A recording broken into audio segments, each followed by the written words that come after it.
Hello అందరికీ. అందరూ ఎలా ఉన్నారు? అందరూ బాగున్నారా? నేనైతే చాలా బాగున్నానండి. చూసారా హార్ట్ సింబల్ ఎంత బాగుందో కదా! అదేనండి మా అత్త వాళ్ళ అబ్బాయిలు అయితే వచ్చారు. అందులో చిన్నోడైతే అస్సలు కుదురుండాడు కదా! నేను టెడ్డీ బేర్‌తో ఆడుకుంటున్నాను. అదే టైంలో ఆడు లాక్కోగానే హార్ట్ సింబల్ అయితే ఊడిపోయింది. నేనైతే వాడికే ఇచ్చేసాను మళ్ళీ. ఎందుకంటే చిన్నపిల్లలు ఏం చేసినా ముద్దొస్తారు కదా! వీళ్ళైతే కిచెన్‌లోకొచ్చి నాకేమైనా స్పైసీగా చేయమని చెప్పేసి అడిగారు. ఆళ్ళ కోసం అయితే ఇలా చేస్తున్నాను. ఇంట్లో కూరగాయలు ఏం లేవు కదా! ఇలా సింపుల్‌గా ఆయిల్ ఏసి కరివేపాకేసి దాంట్లో పాటు అల్లం వెల్లుల్లి పేస్ట్ ఏసాను.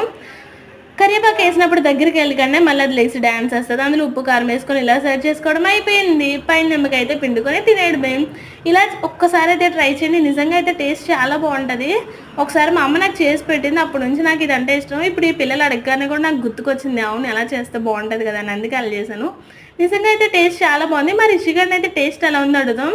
వాడికైతే టేస్ట్ చూపించేసి ఎలా ఉందిరా అని అడిగితే నిజంగా చాలా బాగుందని చెప్పేసి సూపర్ అని చెప్తున్నాడు. నెక్స్ట్ మా తమ్ముడిని అడిగితే వాడికి కూడా నచ్చిందంట.